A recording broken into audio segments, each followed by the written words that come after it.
On avance, hein. Seydina, bonjour. Bonjour. Alors, vous analysez toujours cette courbe-là des résultats. Ouais.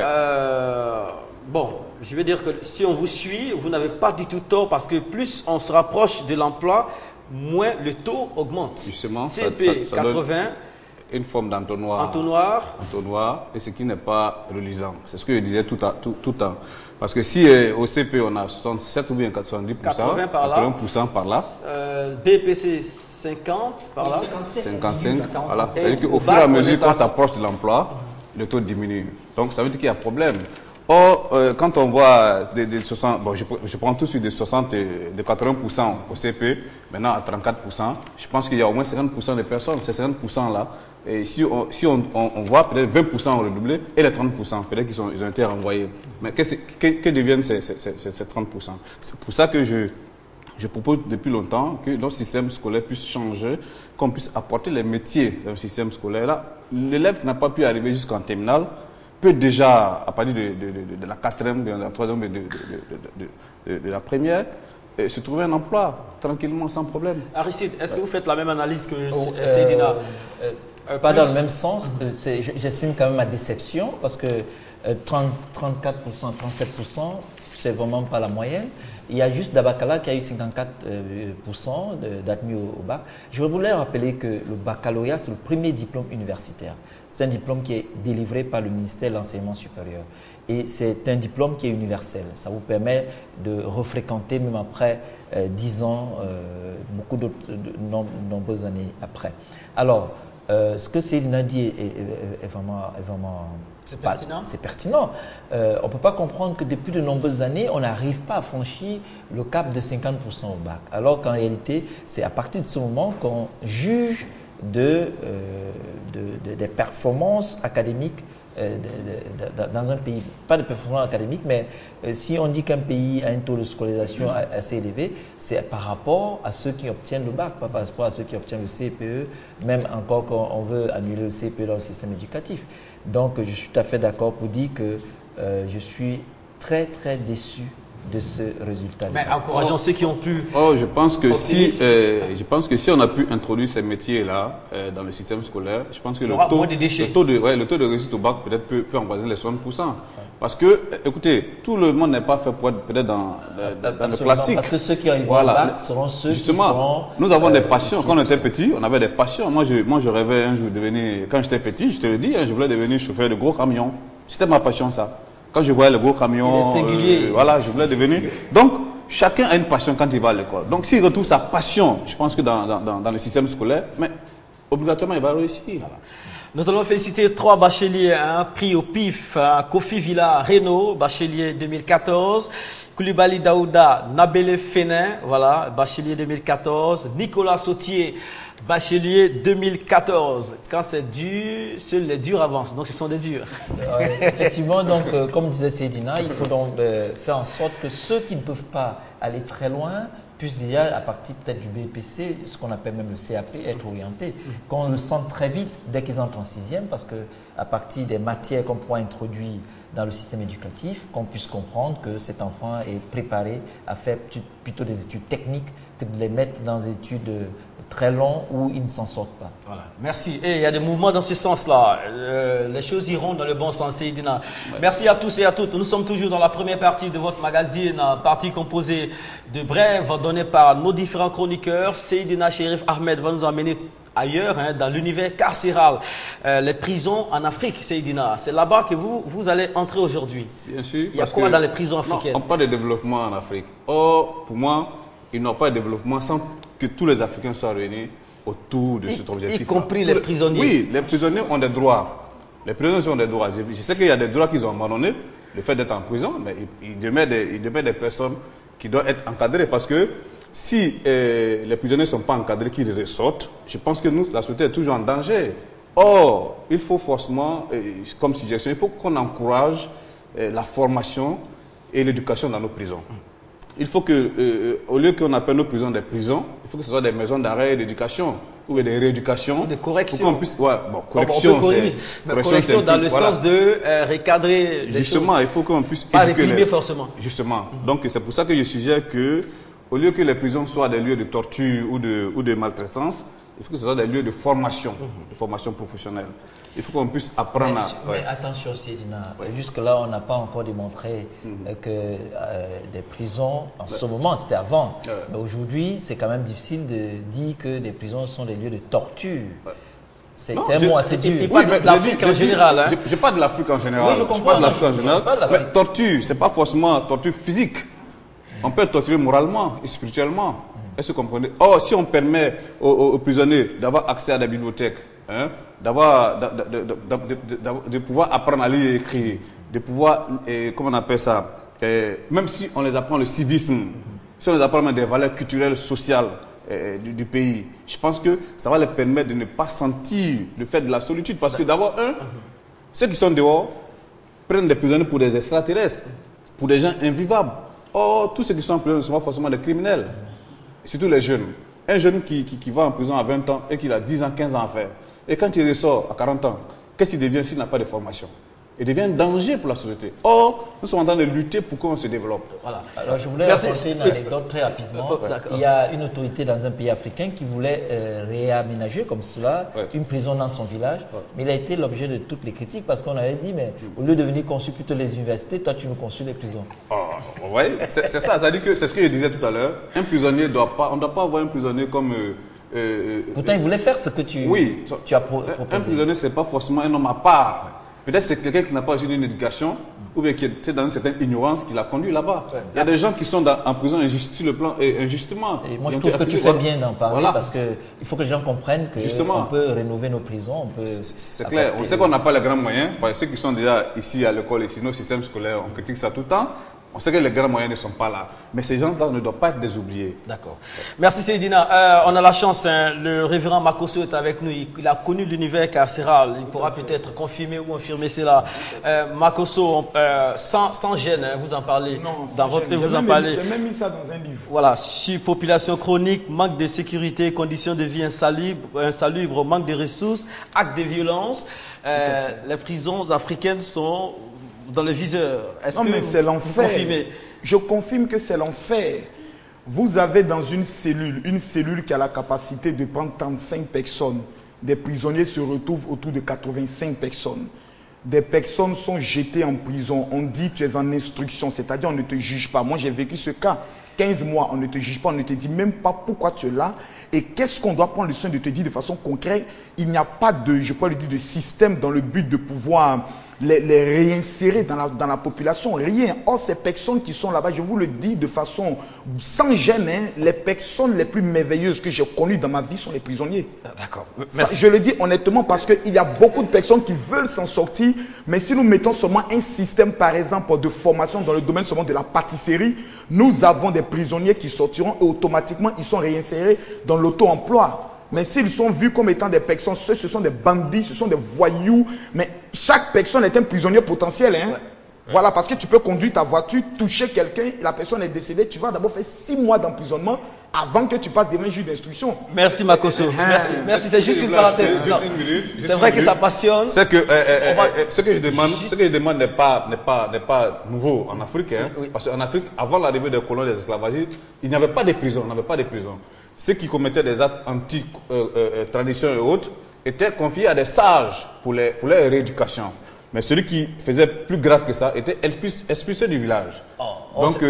Voilà, donc pour dire que ce que je suis en train de dire est traditionnel. Avec une solution africaine, justement, voilà, on peut s'en sortir, merci. Voilà. Mais aussi, une étude montre que les prisons asiatiques et les prisons d'Amérique latine sont les plus graves, plus que les prisons africaines. Et ensuite, on est plus tolérant avec les femmes ici. On a 4-5% des femmes emprisonnées ici, ou en Europe centrale et en Asie, on en voisine les 10%. Donc, ça veut dire que c'est vrai qu'il faut critiquer, mais aussi des efforts sont en cours. Merci Makosso. C'est votre bonjour. Hein. Merci de nous rejoindre sur ce plateau.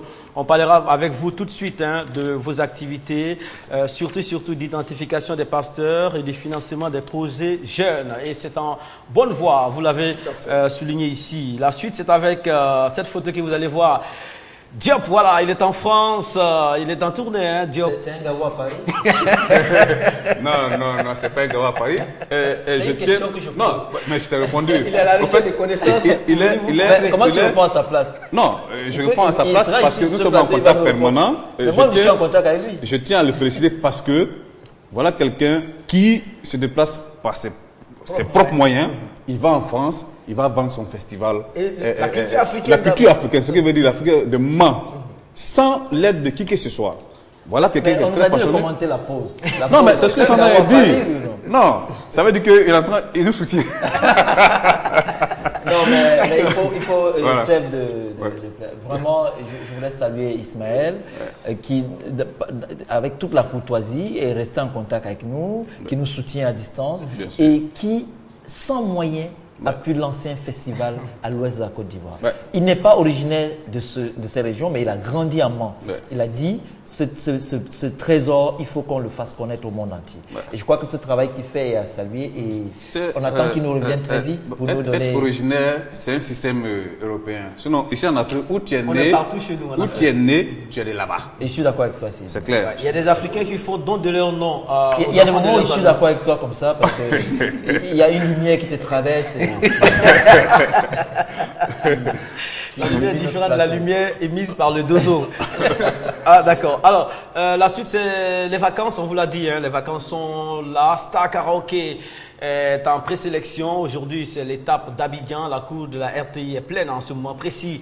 Les candidats sont en audition et ce jusqu'au 23 prochain. Et aussi, Wozo Vacances, vous allez voir le logo Naomi, Mamiri Diomandé, toute l'équipe se trouve à l'intérieur du pays pour des présélections. Là aussi, on va prendre les meilleurs dans le pays profond pour l'édition 2014 ici à Abidjan. Et enfin, Couleur Vacances, c'est le programme de RTI2, c'est la télévision chez les téléspectateurs. Vous allez avoir beaucoup de bonnes choses durant ces vacances 2014 sur les écrans du groupe RTI et aussi à la radio. Hein. Radio Côte d'Ivoire a lancé sa grille, vous en êtes témoin parce que les animateurs passent ici à intervalles réguliers pour en parler. Fréquence 2 également a lancé sa grille de vacances. Il y a même un podium version radio, version audio à Fréquence 2 cette année. Makosso, on revient à vous.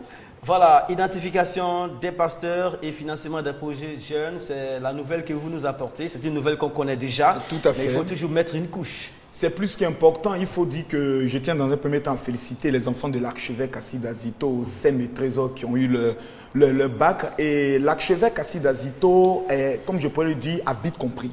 Premièrement, en lançant l'opération d'identification des pasteurs. Aujourd'hui, il était en Israël, il est rentré, il est félicité au travers le monde entier parce qu'aujourd'hui, le milieu pastoral en Côte d'Ivoire commence à recevoir le respect et l'honorabilité due à notre rang de pasteurs, c'est-à-dire des éducateurs de conscience. Mais beaucoup de pasteurs, là je reviens de San Pedro où j'ai eu une rencontre avec près de 500 pasteurs et je tiens vraiment à les féliciter. Ils sont venus savoir qu'est-ce qui se cache derrière l'opération d'identification parce que beaucoup leur avaient fait comprendre que c'était pour fermer les églises, c'était pour imposer. D'autres même ont posé la question à savoir est-ce que l'État ne veut pas mettre des impôts sur nos offrandes à l'église? Je leur ai dit non. Il est plus qu'important que nous nous retrouvons pour échanger et les pasteurs de San Pedro ont compris.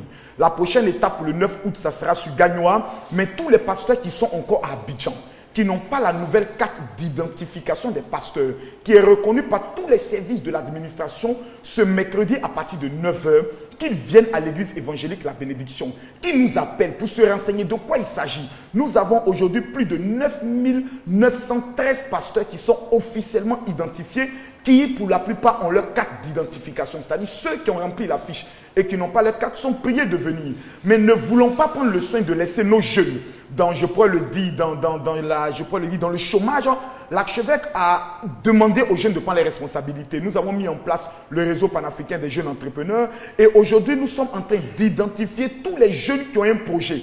Vous avez une idée d'un projet, vous voulez avoir un financement, vous voulez être accompagné dans votre entreprise déjà qui existe, vous êtes un chrétien Aujourd'hui, nous avons déjà plus de 8000 jeunes qui se sont déjà identifiés. Le ministre Alain Lobognon, lors de notre congrès le 5 juillet, a tellement été touché que l'opération est passée de 10 000 à 20 000 jeunes. Hier, sur le journal de 20h, sur la première, nous avons notre chargé de la formation qui a pris le soin de présenter la vision parce que le chef de l'État doit bientôt nous recevoir, parce que nous devons lui présenter notre programme de réinsertion des jeunes au travers de l'Église, afin que le jeune, dans le cadre de la lutte contre, je peux le dire, le programme de l'autosuffisance alimentaire, nous voulons créer la révolution verte, c'est-à-dire permettre à nos jeunes de travailler la terre dans des différentes régions. Dans chaque région, l'archevêque a demandé à ce que nous puissions faire ressortir les richesses qui sont cachées, afin que les jeunes puissent se mettre au travail. Donc, si vous êtes un jeune, vous êtes en Côte d'Ivoire, vous m'entendez. Si vous êtes à Abidjan, venez à l'église évangélique La Bénédiction demain ou le mercredi pendant le séminaire où vous pouvez faire identifier votre projet. Vous recevez la carte des jeunes et à partir de là, vous allez rentrer dans les trois phases. Premièrement, la formation. Après la formation, le montage de projet. Et après le montage de projet, l'installation. Certains jeunes n'ont seulement besoin que de 200 000 francs. Dans le but d'entreprendre quelque chose, notre boulot en tant que pasteur, c'est vrai. Après les avoir donné la parole de Dieu, ils sont sauvés. Il faut maintenant les installer dans le programme d'un emploi. Et c'est nous les pasteurs qui gagnons. Le jeune qui est installé, qui travaille, demain c'est de ma main qui vient payer sa dîme et ses offrandes. Donc nous avons plus qu'intérêt à ce que nos jeunes puissent être installés. La tournée va bientôt démarrer dans toutes les différentes communes d'Abidjan dans le but de rencontrer les jeunes, leur expliquer notre programme parce que l'église évangélique, c'est près de 7 millions de fidèles, voire près de 4 millions de jeunes. Nous ne voulons plus que nos jeunes attendent le retour du Seigneur. Ça fait 2000 ans qu'on attend. Il va venir, ça c'est sûr, mais pour l'instant, sur la terre, il y a 3 esprits auxquels nous sommes confrontés, le loyer, la facture de CIE et la facture de SODECI. Si ces 3 esprits Momo se mettent ensemble, Mohamed, ils peuvent te dire, monsieur, malgré ton onction, sors de la maison. Donc, le pasteur doit se faire identifier. Le jeune doit venir inscrire son projet afin que nous puissions demain présenter à l'État. Et l'État qui a le devoir régalien est dans l'obligation de nous accompagner. Et le ministre Alain Lobognon, que je salue et je respecte pour le travail qu'il fait, a pris l'engagement d'accompagner ces jeunes. Donc jeunes, vous m'entendez, pasteur, vous m'entendez, demain à l'église évangélique La Bénédiction, le mercredi à l'église évangélique La Bénédiction, venez avec vos 2 photos, la photocopie de votre pièce. Au stade où nous sommes en train de parler, je disais au ministre, le verbe manger doit être conjugué au présent de l'indicatif. Merci à toutes les personnes. Merci. Pour toute information complémentaire avec ta permission, Mohamed, oui, le 04 68 40 40, 04 68 40 40, 09 là, tu le maîtrises maintenant 30 93 39, 09 30 93 39. Merci. 09 50 93 39. Merci. Ou encore le 04 68 40 40. C'est le numéro le plus célèbre. Merci. L'Afrique avance. À partir d'un garde de contact, l'afro-optimisme et l'afro-réalisme sont diffusés à partir de ce plateau, c'est sur RTI2. Patrick Ndiakan, rapidement, l'état des lieux concernant le sujet du jour. On parle de la réhabilitation des aires de loisirs sur le continent africain. Les vacances sont là. Il faut éviter que les maquis et les nets soient les seules destinations prises par les jeunes. Alors, on va commencer avec vous par la réhabilitation des aires de loisirs. Le constat, Patrick. Ouais, le constat, il est général. D'abord, Mohamed, c'est important de le préciser, et ceci s'adresse à tous les pays africains. Il faut dire que la population ayant fortement augmenté ces dernières années, certaines associations ainsi que les lycées et les écoles même primaires ont besoin d'utiliser des terrains de jeux et de sport. Ceci même pendant les vacances, jusqu'à même en pleine période scolaire. Il faut dire aussi que les équipements existants deviennent à l'heure actuelle insuffisants pour répondre à cette demande au vu des besoins existants au thème scolaire qu'associatif. Alors, la création de nouveaux parcs et surtout de complexes sportifs s'impose un peu plus pour le bien-être de la population africaine. Alors, quelle est l'importance de ces aires de loisirs pour les populations, Patrick? L'importance, c'est date pas d'aujourd'hui, parce que nous vivons depuis quelques décennies dans une civilisation où le loisir joue un rôle très important, et d'ailleurs même ce secteur constitue une activité économique créatrice et plein pour le développement de nos différents pays africains. Il faut dire aussi que les populations urbaines éprouvent de plus en plus le besoin de se retrouver dans des espaces verts pour les jogging par exemple, ou même les promenades en famille. Ceci permet un certain apaisement de l'esprit. Il faut dire aussi que dans ce sens, l'aménagement de ces endroits devient plus qu'important pour le développement personnel et même collectif de nos populations africaines. Voilà. Bien avant de rentrer dans le sujet du jour, nous avons lancé Jeter les dés la semaine dernière. Fatou est en train de prendre ses repères pour nous amener cet amphore-là. Patrick, le dernier point. Oui, le dernier point, nous allons aussi évoquer la négligence de nos autorités africaines face au développement des espaces de loisirs. Il faut dire que ceci constitue quasiment un appendice pour nos États africains, pour nos décidants africains qui commencent de plus en plus à négliger, en tant soit peu, le développement de ces villes. Alors, le cri est lancé pour que des solutions puissent être mises à contribution pour permettre justement le bien-être de ces populations. Voilà, on était autour des espaces de jeux, les aires de loisirs sur les continents africains. Le lundi dernier, c'était le 14 juin. Voici ce qui est sorti de ce plateau. Parce que les aires de loisirs, ce sont les maquis, les boîtes de nuit et autres. Donc, ça fait que les élèves, une fois qu'ils sont en vacances, ça donne à ces activités-là. Direct au maquis. Direct au maquis et des boîtes de nuit et dans les bars. Or, en réalité, je pense que ce sont les centres culturels, les bibliothèques, les musées qui sont vraiment des bons centres de loisirs pour ces élèves. Mais malheureusement, je l'avais une fois dit sur ce plateau, sur le plan culturel, nous avons presque plus de centres culturels dans nos villes. Même si les centres culturels même existent, ils ne sont pas du tout équipés. Et ça, vraiment, ça expose. Les élèves aujourd'hui sont exposés aux maquis parce qu'il y a beaucoup de maquis aujourd'hui. Les maquis sont bien équipés, les bars sont bien équipés. Ils n'ont pas le choix. Il n'y a plus le choix. Terrible décrépitude, parce que justement, il n'y a pas eu une planification, il n'y a pas eu une vision prospective, et surtout par l'occupation anarchique des espaces publics et surtout des espaces verts, surtout pour les enfants. Ensuite, il faut dire que ceux qui s'occupent du développement local, généralement quand ils vont en campagne, au lieu de faire des propositions justes, proposent plutôt de créer des emplois. Des emplois pour les jeunes, alors que ce n'est pas leur travail. Leur rôle, c'est d'entretenir le cadre bâti et surtout avec des plans directeurs qui émanent donc du ministère de la Construction, du ministère des pays africains. La majorité des réactions des internautes interpellent la population et surtout les autorités, à l'instar de M. Alassane Traoré qui nous dit « La dégradation de ces aires de loisirs est non seulement due à la négligence des autorités vis-à-vis de ces lieux, mais aussi et surtout aux populations qui ne fournissent aucun effort pour les entretenir, ce qui a tendance à décourager ceux en charge de les réhabiliter. » Une dernière réaction pour aujourd'hui, il s'appelle M. Zach Habib Monet. Il nous dit « Pour moi, c'est le manque d'implication de la population quant à l'entretien des aires, de ces aires. Les autorités ont aussi leur part de responsabilité parce qu'ils ne font pas leur boulot, parce que les moyens d'accompagnement n'y sont pas et on va toujours assister à un éternel recommencement parce que les moyens dégagés pour l'entretien ne servent pas à l'entretien et on se retrouvera toujours à un point A. »